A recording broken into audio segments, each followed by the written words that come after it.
it's a very as he loads the slides, it's a very mixed set of feelings that one has. Dr. Haribhai may not remember, but he was this terror HOD surgery at the Medical College Ahmedabad when I was doing my MBBS. Uh, so I have one of my teachers from the undergraduate days here.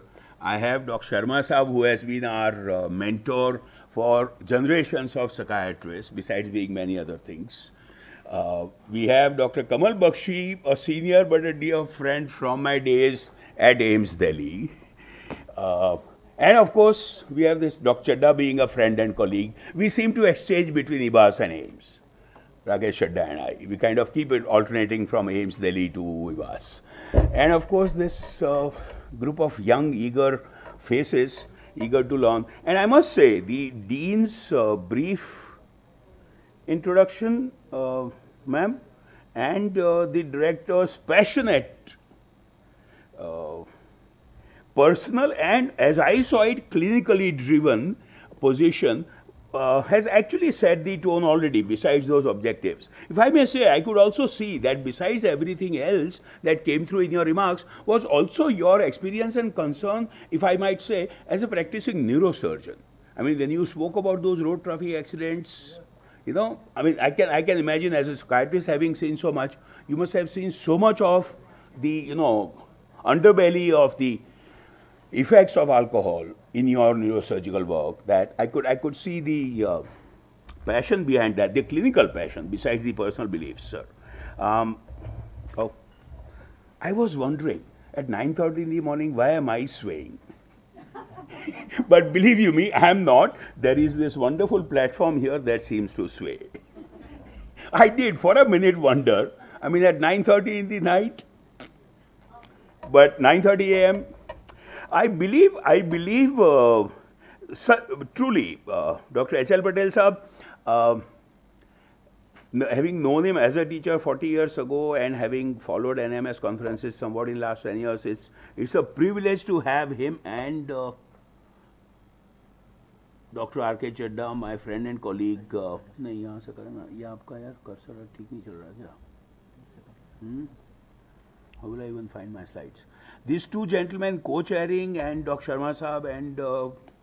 Kamal Bakshi and the other seniors being here is a huge motivator. Let me just find my slides, if I may, first in this.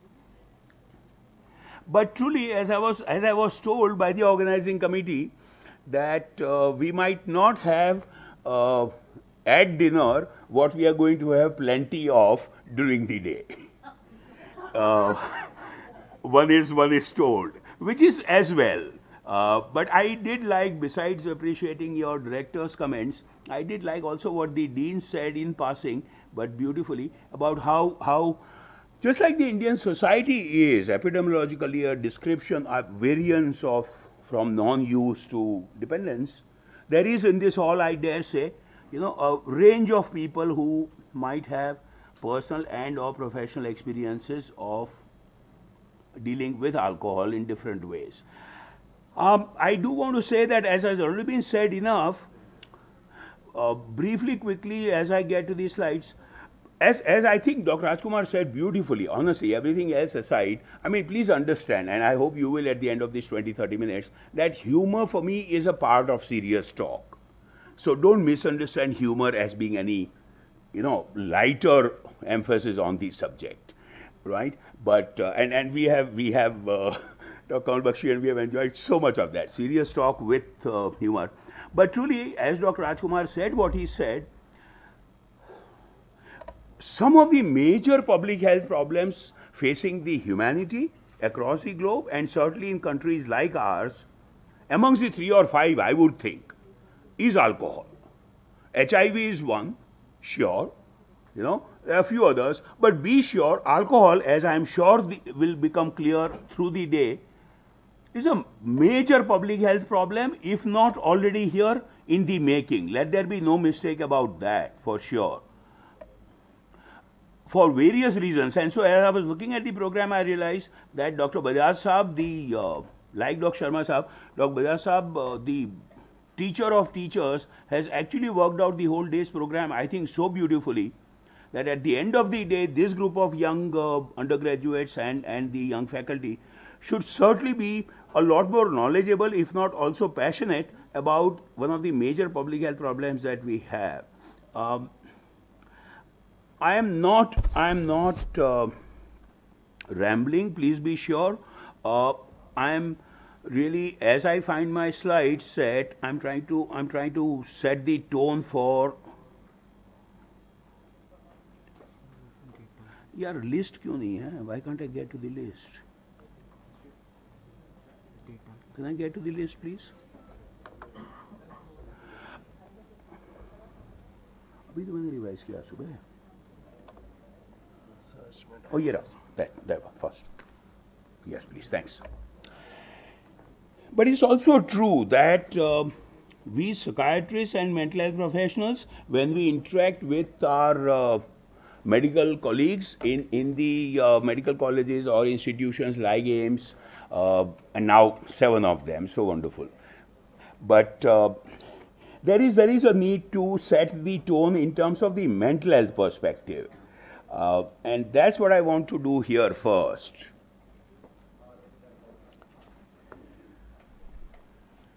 The global estimates say that 1 in 4 people can have a mental disorder.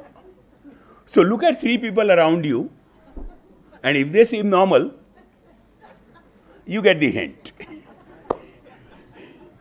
Recently, indeed, our Union Health Minister has said, even for India, these are global estimates, 1 in 4. Up until recently, we believed, and we in mental health believed, that the prevalence was at best 10%. And I would still believe that the epidemiological scientific data about prevalence of mental disorders in this country is up to 10%. But I am sure the Union Health Ministry and the Honorable Health Minister has other data sets where he has on 10th October, while releasing the National Mental Health Policy, actually gone ahead and said 20%. 1 in 5. So it seems that, like everything else and alcohol, we are reaching the global average. As a country, we seem to be determined not to lag behind in anything, and so in alcohol and mental health disorders, sadly. But that's the institution that I've been at for last 15 years, and the founding director and the conceptualizer of that is here. Dr. Sridhar Sharma Saab, besides many other institutions that he has set up. This is briefly to share with you essentially an institute, hospital-based institution like NIMHANS Bangalore, dealing with, as we have said, brain-mind problems and their solutions. I'm happy to share with you that this is one of the very few government health institutions and the only mental health neuroscience institution, private or government sector, that actually has NABH accreditation. So there is a certain quality assurance that we have besides postgraduate academic programs and research and a whole lot of stuff. I'll not get into that too much, but please realize the variation that again was referred to some extent. If you want to talk about something like alcohol in a country as diverse as this, you really have to have huge data sets, at which we still do not have. There are satisfactory data sets. I want to say something else here, please, and youngsters. You really need to be alert. I'm not going to read out what's on the slide. Audio visual aid, if I might take a bit of a teacher's role straight away for that group, at least there, is audio and visual both. So you'll please follow what is on the slide and follow the audio that you get. So please don't expect me to read out what's on the slides. Please learn to synchronize your audio and the visual inputs. But essentially there are also huge economic angles to that. Alcohol policy or alcohol consumption pattern has huge economic policies in all countries, and certainly like ours, as Dr. Rajkumar Saab said very well. Besides the formalized data set available on production and manufacture, production and sale of alcohol, there is so much of the countryside, homemade brew, illicit liquor. So when you talk about consumption pattern, it becomes fairly difficult to really get very accurate data. That's the side of limitations. The other thing is that alcohol essentially, like health, is a state subject, and so is the taxation. And so at a national level, it's going to be a little difficult, besides recommendatory, to really have a policy that all the 30 odd states will necessarily follow. But broadly, as of today, it can be said that 30% of our countrymen are one or the other kind of users, and as I think here said accurately, 97% you said, 3% of adult women are one or the other kind of users. So amongst men, 30%, amongst women, 3% at the broadest estimate, if you want to remember. Don't mistake this, please. It's not, we are not talking about addiction, we are not talking about abuse, we are talking about any kind of use, occasional to habitual to regular social use to abuse to addiction. In other words, and the other figure if you want to remember, 62 million alcohol users, 17% of whom are alcohol dependent. So actually the talk is done. On this introduction slide, you have some of the most important figures, and you have it. But it can't be. So we'll possibly get into some data. I'll not burden you too much. There is loads of data there. But that's really 30%, 3%. If you want population estimates, as public health would require, 72 million. That's what you need to do. But the important trends are initiation of alcohol use at an early age, larger consumption among women and youth. Again, Dr. Rajkumar had, I think, so perceptively, so beautifully said that. Greater permeation to rural and semi-urban areas, not just of the local practices and the local brews, but by specific marketing, very targeted, almost mercenary, marketing techniques by the international firms as well as by now our own firms.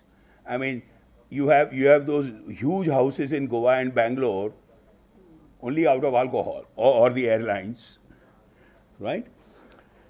But these are the trends. Preference for beverages with high alcohol content, and that's important. Please, I understand that there might be a few of us here, I suppose including Dr. Rajkumar, who would be my contemporary, and very senior esteemed colleagues like Sharma Sahab or Patel Sahab, who must have, I presume, a different position than some of us might have about alcohol use and its social or medical perspective.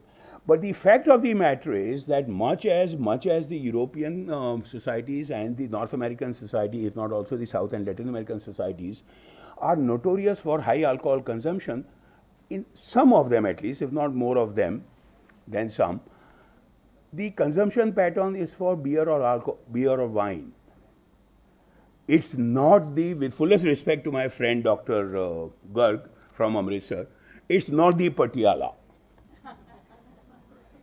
You see, and what's happening here, good epidemiological evidence, is that the preference is more and more towards spirits, the 40%, 45% alcohol beverages. One is not sanctioning, one is not approving, or one is not advocating for increase in alcohol use pattern in general, although one does not need to advocate.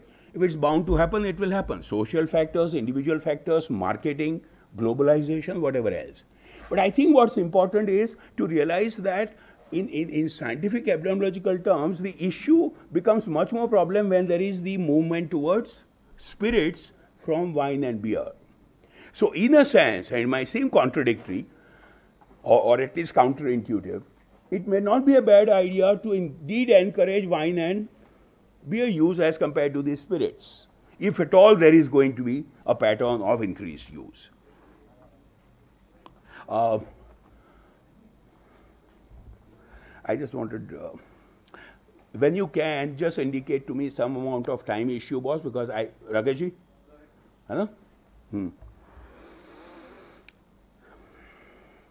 Globally, it seems, I hope you can see the, 6 WHO regions thing. What's happening is this. Is the increasing trend in our Southeast Asian region that's a problem. Look at it comparatively global trends, or look at it in terms of our own errand data and young age drinking.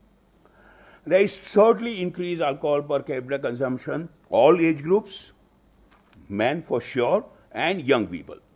There is a whole lot of increased data explained, documented again, repeatedly, all this data would say, and I'll be happy to send these slides to anyone, men much more than women. Never forget that figure of 30% and 3%. Yeah, all through this talk, all through the day. So like most other things, or at least some other things, men are more to blame than women. But that's actually, jokes aside, there is seriously a problem. Look at this here. Again, what Dr. I think Rajkumar was referring to, data will only differ slightly. There's a huge difference in, and there is a public health policy issue here, besides the social issues of domestic violence and others. We have an unbelievably, from Western perspective, an unbelievably large body of men and almost improbable, as global citizenry would see, non-user population of women. Now, it's consciously or unconsciously for this society to decide how far do we want it to proceed towards the user mode. But the fact of the matter as of today is that lifetime abstainers is an exceptionally large number, both genders, and unbelievable in women. And that's a positive. Like our population pyramid would show, we have a lot of young people, and that's a positive for the country. So is this in terms of public health. I'm sure during the day it will become so clear as to what the public health issues are, and I'm resisting the temptation to get into details of what the public health issues are. Clinic attending over a few decades, there is plenty. One can always argue that there's of course increasing awareness, increasing acceptance, increase of services, and so people are reaching more. Fortunately, there have been a variety of studies by science groups. There have been also NFHS surveys, and I'm going to summarize that briefly again rather than this complicated data. Let me share with you NFHS data as it comes.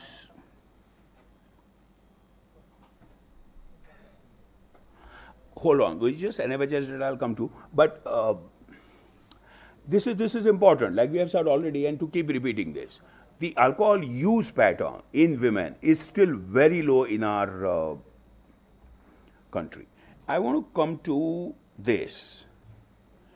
The NFHS has actually documented increasing patterns, and remarkably, statistically significant increasing patterns within that gap of 5 or 8 years. 8 years, NFHS 2 to 8, I guess. Or if anybody knows better, please guide me. But NFHS 2 to 3, essentially that 8-year difference, 7 or 8-year difference, actually led from 2.4% reported to 11%. For women, fortunately, 0.6 to 1%. So indeed, the stabilization, even now, the stabilization of alcohol use in women population still seems to hold. Somewhere, despite all the efforts that Rajkumarji said the companies internationally are making, but somewhere the Indian men, for sure, seem to be on this roll for increasing alcohol use, and that's important. This is the other figure you might want to remember. This is classically on the alcohol use pyramid in science terms, but as said before, if you want population estimates, 12 million dependent users, 24 million harmful users, 34 million habitual users. That's a lot of people. But of course, in India, we always have the advantage of numbers. Next to China, we are always the largest number of people. Please visually remember that line graph. From the period of about, say, last 80 or 90 years, the initiation of alcohol use falls from about 27.67 to 19.45 average. That's almost a decade younger.